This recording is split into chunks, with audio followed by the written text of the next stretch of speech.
जापानको अर्को गजबको सिस्टम होइन यस्तो छ कि यो छ सिस्टम होइन, यो चाहिँ बन्द छ होइन। अब इन्डियामा चाहिँ भाग्छन् के गर्छन् होइन, तर जापानमा त्यस्तो हुँदैन है।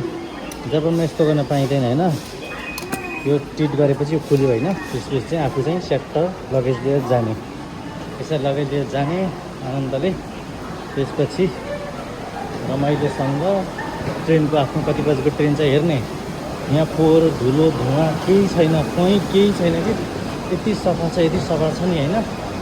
ल हेर्नुहोस् यति सफा छ, यति सफा छ। यहाँभित्र पनि यस्तो छ त्यस्तो चाहिँ कहीँ चेतिएको यता कोही छैन, कोही मान्छे एकअर्कालाई डिस्टर्ब गरेर बसी छैन। अनि तलतिरपट्टि चाहिँ उ छ ट्रेन जाने ठाउँ छ। ल हेर्नुहोस् है त, यहाँबाट चाहिँ टक्क तलतिर जाने।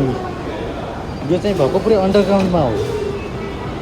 यो अघि म झरेको ठाउँ भन्दा पनि अझै तलतिरपट्टिको अन्डरग्राउन्ड हो। यस्तो छ ठाउँ। ल हेर्नुहोस् कसरी पत्याउँछ भनेको के होइन। यहाँ पनि मान्छेहरूले अन्डरग्राउन्डमा यस्तो विकास भयो, यत्रो इँटाहरू लाग्छन् यहाँ होइन। त्यसपछि यहाँ आएर यहाँ चाहिँ रेल रोड छ, माथि चाहिँ ठुल्ठुला बिल्डिङहरू छन्, तलतिर चाहिँ रेल रोड छ। यसलाई हेर्नुहोस् यहाँ बुढियामा पनि झोला बोकेर चाहिँ गइछन् होइन।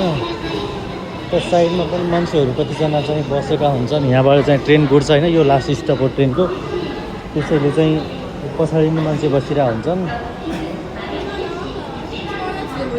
ल है त साथीहरू, ल आजलाई यति नै। जापानको विकास चाहिँ तपाईँहरूलाई कस्तो लाग्यो ल भन्नु होला है त। ल